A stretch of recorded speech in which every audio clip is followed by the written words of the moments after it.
Okay, well, this is very serious, and I don't know if I should address it because I'm somewhat tired, but I'll give it a shot because it's important. Now, it's very serious and troublesome question. I plan on taking my own life very soon. Why shouldn't I? Well, I'm going to assume this isn't a casual question, that's been put out for the purposes of display. Well, the first thing I would say is you have to think very carefully through the consequences of that for other people.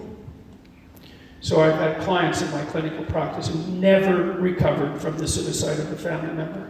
Decades later, they're still torturing themselves about it.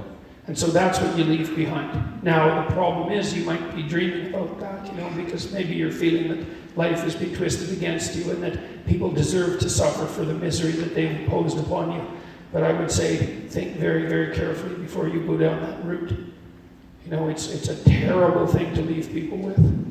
And so part of the reason that suicide has been illegal in most societies is because it absolutely devastates the people you leave behind. And you might think, well, if you're really depressed, and maybe you're really depressed. That's a possibility. You might think, well, those people would be better off without me. It's like, and if you get really depressed, you can think that way, and you can even get to the point where you can't think any other way than that. And I would say, if you're at the point where you can't think any other way than that, then you should tell someone and you should go to the hospital.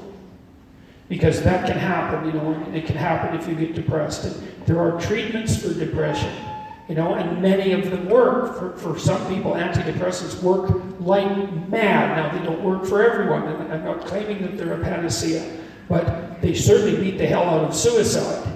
Right? And even if they have some negative side effects, and sometimes they do, quite frequently they do, the negative side effects aren't fatal.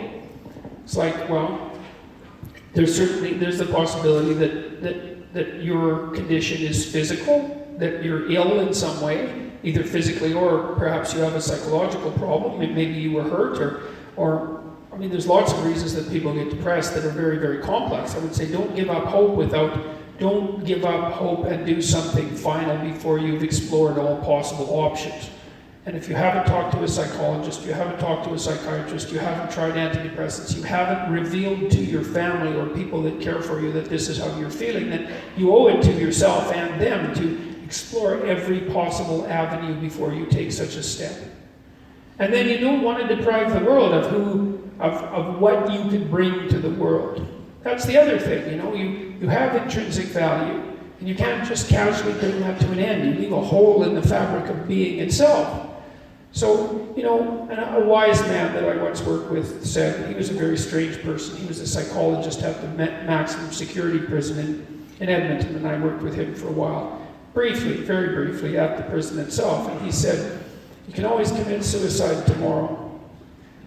And that's it's a flippant statement in some sense, but he meant it in a very serious way. It's like, you only get to decide that once, and you can put it off.